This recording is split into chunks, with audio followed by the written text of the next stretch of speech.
இன்றைக்கி நம்ம black forest chocolate truffle cake தான் செய்ய போகிறோம். இந்த கேக் மெத்தட் வந்துட்டு கொஞ்சம் வந்துட்டு நிறைய செய்கிற மாதிரி தோணும். ஆனால் ஃபைனலாக வந்துட்டு நம்ம கேக் சாப்பிடும்போது செம்ம ரிச்னஸான டேஸ்ட் இருக்கும்.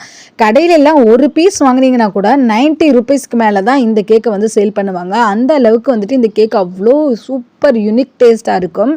சாக்லேட் பிடிக்கும் அப்படின்னா கண்டிப்பாக அவங்களுக்குலாம் இந்த கேக் ரொம்பவே பிடிக்கும். இந்த கேக் செய்கிறதுக்கு நம்ம என்னென்ன இன்க்ரீடியன்ட்ஸ் எடுத்துக்கிறோமோ எல்லா இன்க்ரீடியன்ட்ஸும் நல்ல குவாலிட்டியாக எடுத்துக்கிட்டு புதுசான இன்க்ரீடியன்ஸாக எடுத்துக்கிட்டோம் அப்படின்னா கேக் நல்ல ஒரு டேஸ்ட்டை வந்து நீங்கள் நல்லா ஃபீல் பண்ணலாம். கேக்குக்கு நல்ல ரிச்னஸ் கொடுக்குறதே குவாலிட்டி தான் ஃபஸ்ட்டு. கேக்கை செய்ய ஆரம்பிச்சிடலாம். இதுக்காக ஒரு ட்ரையான பவுலில் 2 முட்டை எடுத்திருக்கேன். இதை வந்து 3 to 4 மினிட்ஸ் வந்து லோலேருந்து ஹை ஸ்பீடுக்கு நல்லா பீட் பண்ணி எடுத்துக்கிறேன். 1/4 டீஸ்பூன் வெனிலா எசன்ஸ், அப்புறம் வெள்ளை ஜீனியை மிக்சியில் பவுடர் ஆக்கி அதை 3/4 கப் சேர்த்துட்டு இது நல்லா பீட் பண்ணி தனியாக எடுத்து வச்சுக்கிறேன்.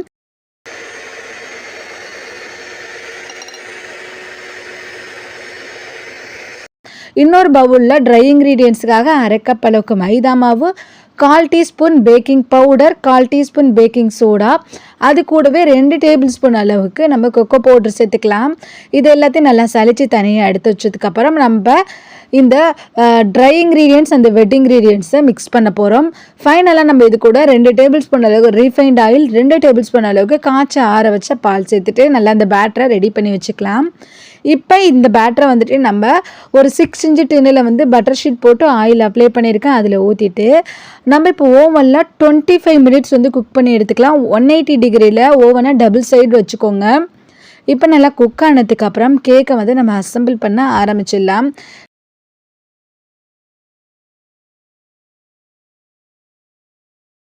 கேக் நல்லா குக் ஆனதுக்கப்புறம் ஒரு 10 மினிட்ஸ் ஆகுது, நல்லா ஆற விட்டுருங்க.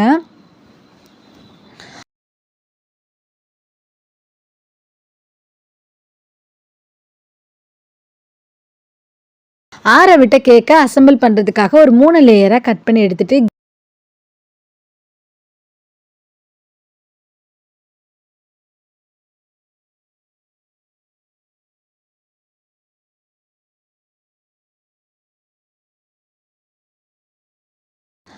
இப்போ நம்ம 3 லேயரே வந்துட்டு கேக் போர்டில் அசம்பிள் பண்ணுறதுக்கு முன்னாடி 3/4 கப் அளவுக்கு விப்பிங் க்ரீமை வந்து பீட் பண்ணி எடுத்துக்கிறேன்.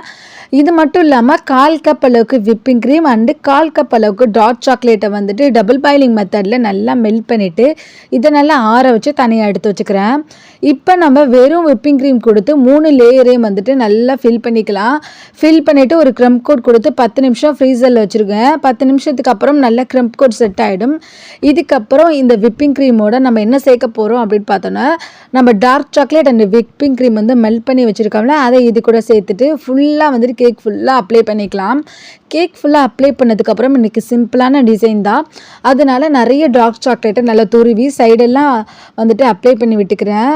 நல்லா தூவி விட்டதுக்கப்புறம் நம்ம சென்டரில் வந்துட்டு டார்க் சாக்லேட் கெனாஸ் தான் ரெடி பண்ண போகிறோம்.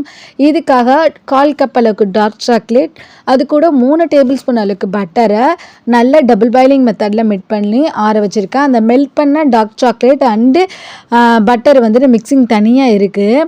இதை நம்ம கேக்கோட சென்டரில் ஊற்றிட்டு அந்த கேக்கோட ஓரத்துலலாம் ஒரு ஸ்டார் நாசில் வச்சு நான் விப்பிங் க்ரீமால் வந்துட்டு லைட்டாக ஒரு டிசைன் மாதிரி கொடுத்துட்டு இந்த கேக்கை ஃபினிஷ் பண்ணிட்டேன். கேக்கோட டேஸ்ட் நீங்கள் கட் பண்ணி ஒவ்வொரு பைட்லேயும் சாப்பிடும்போது நீங்கள் நல்லா ஃபீல் பண்ணலாம். அவ்வளோ ஒரு சூப்பரான டேஸ்ட்டாக இருக்கும். நீங்களும் வீட்டில் ட்ரை பண்ணி பாருங்கள். பிடிச்ச நம்ம சேனலையும் சப்ஸ்கிரைப் பண்ணிக்கோங்க. தேங்க்ஸ் ஃபார் வாட்சிங்.